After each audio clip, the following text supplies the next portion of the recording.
On the island of Iwo Jima, a man carrying this weapon could expect to live about 4 minutes, not 4 hours. 4 minutes.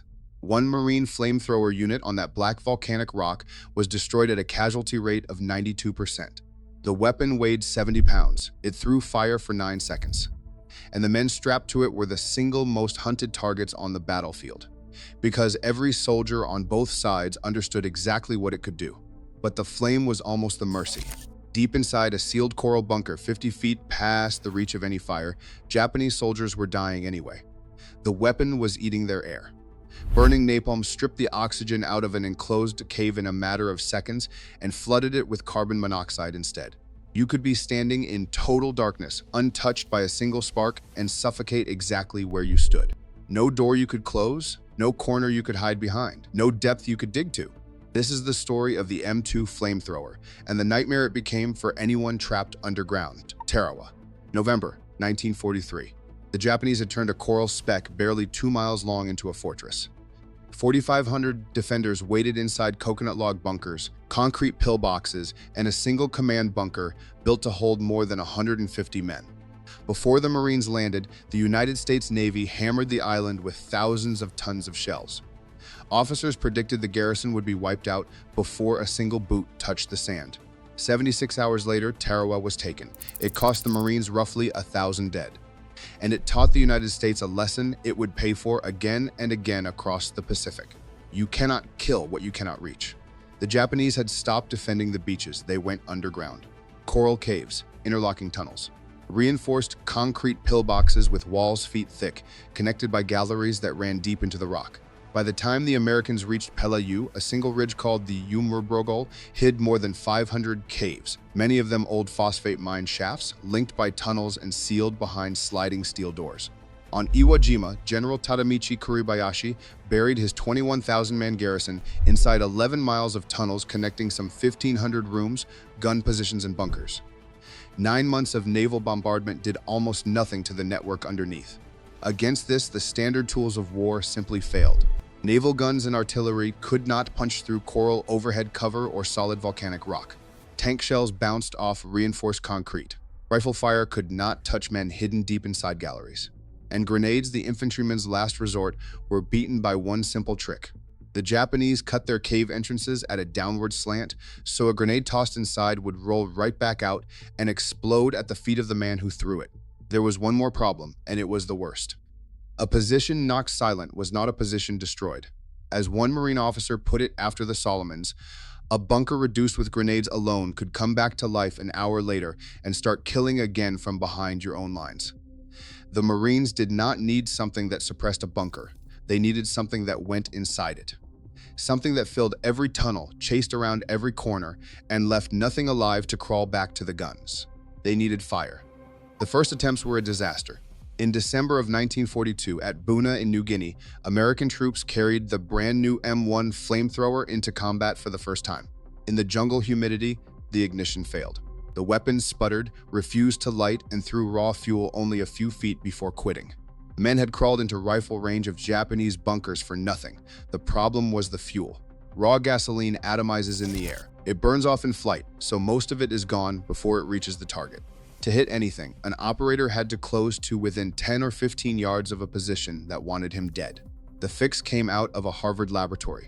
In 1942, a team of chemists led by Louis Fieser developed a gelling agent that turned thin gasoline into a thick, sticky jelly. They called it napalm, and it changed everything. Thickened fuel did not spray into mist. It held together in a coherent rod of fire, roughly 3 times the range of raw gasoline. It clung to whatever it hit like glue and kept burning. Woody Williams, the Marine who would become the most famous flamethrower operator of the war, described it plainly. It stuck to you like glue, and if you tried to brush it off, all you did was spread the burn. By 1944, the Chemical Warfare Service had perfected the design into the weapon that mattered. Officially the M2-2, to the men who carried it, just the M2. Here is what a Marine actually hauled onto those beaches. 2 fuel tanks holding 4 gallons of napalm thickened gasoline. A third tank in the center filled with compressed nitrogen, not air, because nitrogen will not feed a fire if the system is hit. and a wand with a fresh ignition system, a small cylinder of 5 matchlit pyrotechnic cartridges that would actually fire in the wet heat of the Pacific, where the old electric spark had failed. Loaded, it weighed about 70 pounds. Its effective range was 20 to 40 yards. And it carried at most 9 seconds of fire. 9 seconds. That was the entire account. A man carried 70 pounds of liquid fire across open ground under machine gun fire to spend 9 seconds at a target close enough to spit on. And that rod of burning jelly did something the defenders never expected. It did not stop at the cave mouth. It hit the walls and broke apart, splashing in burning droplets that ricocheted off stone and wrapped around corners. A soldier crouched in a side tunnel the operator could not even see was still showered in fire that had bent its way to him. But the flame again was only half the weapon. The other half was invisible. To understand why the M2 was so feared, you have to understand what it did to the air. When napalm burns, it is starving. The combustion is enormously hungry for oxygen, and inside a sealed space, it takes that oxygen from everywhere at once. A single 7-second burst fired into a bunker could render the entire atmosphere unbreathable in seconds. A modern peer-reviewed study, published in the journal Military Medical Research in 2020 by David Van Wyk, laid out the mechanism in clinical language. Burning napalm rapidly deoxygenates the surrounding environment, causing asphyxiation. Its byproducts include high levels of carbon monoxide and carbon dioxide, both of them toxic. Read that again slowly. The fire did not need to touch you. A defender standing 30, 40, 50 feet deep in a tunnel, around 2 corners in total darkness, well beyond the reach of any flame, would feel the air change. The oxygen vanished. Carbon monoxide took its place. And he would lose consciousness and die without a single burn on his body. The Chemical Warfare Service knew this. And in one of the darker footnotes of the war, they tried to sell it as a virtue. Early on, they marketed the flamethrower as a kind of mercy-sensy weapon, claiming it killed instantly through thermal shock and respiratory paralysis. Van Wyk's research shows that claim was a euphemism, built on an incomplete understanding of how the weapon actually killed. There was nothing instant and nothing merciful about suffocating in the dark. For the men the fire did reach, the physics were worse. Napalm burns somewhere between 1,500 and 2,200 degrees Fahrenheit. Estimates of the flame tip on William's own weapon run far higher, past 3,000 degrees. At those temperatures inside a sealed concrete box, the ambient heat alone climbs past anything a human body can survive in seconds. The gel sticks, and it does not stop. It burns through cloth, through skin, through the nerve endings that would otherwise register the pain. This was the trap the Japanese had built for themselves without knowing. Every feature that made their fortifications strong, the depth, the seals, the dead-end galleries designed to trap attackers, became a death chamber the moment fire entered. The tighter the bunker, the faster the air died. There was, quite literally, nowhere to go. But if the bunker was a death trap for the men inside, the approach to it was a death sentence for the man with the flamethrower. Picture what an operator looked like out there. He stood taller than everyone around him, bent forward under 70 pounds of tanks. When he fired, a column of orange flame and black smoke marked his exact position for every enemy gun in range. He moved slowly. He could not run. He could not hide. And both armies knew the flamethrower was the one weapon that could break a fortified line. So they killed the operators first. Japanese tactical instructions, documented by the historian Brian Rigg, explicitly ordered defenders to target flamethrower men above all others. Snipers and machine gunners watched for the stooped silhouette and the smokes. The moment a man lit up a bunker, he drew everything the enemy had. That is where the grim statistic comes from. On Iwo Jima, a Marine statistician later calculated the average combat life expectancy of a flamethrower operator at roughly 4 minutes. One unit lost 92% of its men. Eugene Sledge, the Marine who wrote the most honest memoir of the Pacific War, watched these men work on Peleliu. He called it the least desirable job open to any Marine. Carrying 70 pounds of jellied gasoline through enemy fire over broken ground in brutal heat to squirt flame into a cave mouth. An assignment, he wrote, that few survived, but all carried out with magnificent courage. There is a popular myth, fed by the movies, that you could blow up an operator with 1 bullet to the tanks. It is not true. The tanks were sealed under nitrogen with no oxygen inside to feed an explosion. Woody Williams said flatly they were virtually bulletproof and that he felt machine gun rounds ricochet off the steel on his back as he crawled. The operators did not usually die in a fireball. They died the ordinary way, shot while doing the most dangerous job on the island. and no one did that job like a 5'6" farm boy from West Virginia. If you are finding this one worth your time, take a second to subscribe. This channel covers the weapons and the men of the Second World War every week, and the stories do not get much heavier than this one. Because on the 23rd of February 1945, that farm boy was about to spend 4 hours doing something almost no one survives even once. His name was Herschel Woodrow Williams. Everyone called him Woody. The Marines rejected him at first for being too short. He stood 5'6". When he finally got in and finally reached the Pacific, he was handed a weapon that had arrived in crates with no instructions for using it in combat.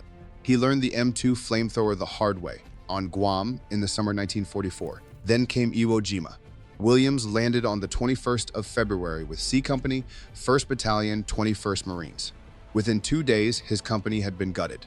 The 21st Marines lost 427 men out of just over 3,000 in 48 hours. His company was pinned by a belt of reinforced concrete pillboxes, interlocking machine guns that had already stopped the Sherman tanks cold. Every one of the 6 demolition and flamethrower men who had started under him was a casualty. On the morning of the 23rd, with the company stalled and bleeding, his first sergeant asked him a simple question. Could he do anything with a flamethrower? Williams said he would try. Followed lasted 4 hours. Covered by just 4 riflemen, he went forward alone toward the pillboxes. He crawled up a rise while a Japanese machine gun hammered at him, the rounds ringing off the tanks on his back. He remembered the noise and the vibration, and that he just kept crawling forward. When he reached the first position, he found a way in. On top of one pillbox, he saw blue smoke rising from a pipe, a ventilation shaft. The men inside were cooking. Williams climbed onto the bunker, shoved the nozzle down the pipe, and filled the inside with fire. When a squad of Japanese soldiers charged him with bayonets, he met them with the wand. A big ball of flame came out, he said, and the charge ended. Each flamethrower carried only 9 seconds of fire. So Williams burned one dry, crawled back through enemy fire to his own lines, dropped the empty pack, picked up a fresh one, and went back out. Again and again, he went through 6 flamethrowers. 2 of the Marines covering him, Warren Bornholtz and Charles Fisher, were killed protecting him while he worked. By the end of those 4 hours, Herschel Williams had destroyed 7 Japanese pillboxes single-handed.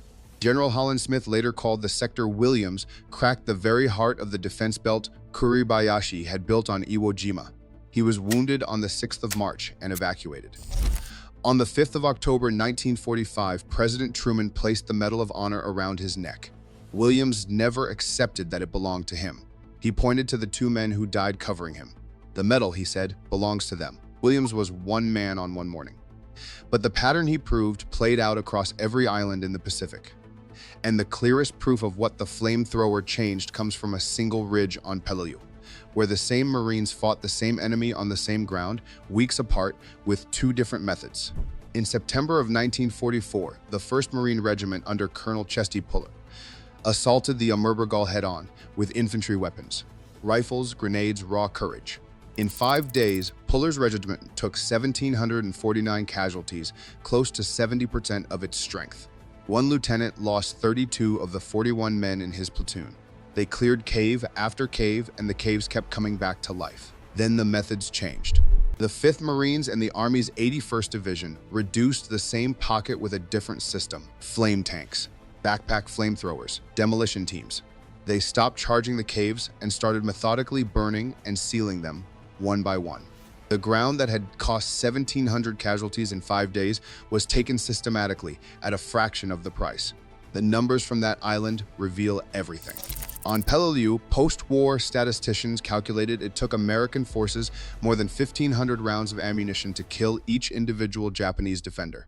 Over 13 million rounds of rifle ammunition, more than 100,000 grenades, 150,000 mortar shells. That is what bullets and explosives achieved against men dug into rock. The flamethrower needed 9 seconds. By the end of Iwo Jima, American flame tanks were burning between 5,000 and 10,000 gallons of napalm a day. Captain Frank Caldwell of the 26th Marines said it plainly. In his view, it was the flame weapon, more than any other supporting arm, that won the battle. But there is a cost to a weapon like this that no statistic captures. Woody Williams carried it for the rest of his life. He spoke decades later about the smell. He said there is no odor on earth like burned flesh, and that it bothered him for years. With a flamethrower, he said, you kill people up close. You are there for it. He drank to forget it. He said he could not forgive himself for taking so many lives in such a horrible way until he found his faith and finally made some kind of peace. Eugene Sledge, who only watched, was appalled the first time he saw a flamethrower in training, realizing it could burn a man to death. He used it anyway, because on those islands it was often the only thing that worked. In 1978, the United States quietly removed flamethrowers from its arsenal.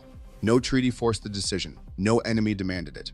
The military simply concluded the weapon's usefulness no longer justified the horror of its image. The Chemical Warfare Service once called it a mercy weapon.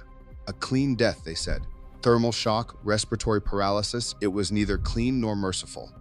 It was a machine that could reach a man through solid rock, around corners he believed were safe, and take the air out of his lungs in the dark without ever touching him. That was the M2 Flamethrower, the weapon that broke the Pacific, one bunker at a time. And the men who carried it bought every yard of that ground with about 4 minutes of their own lives.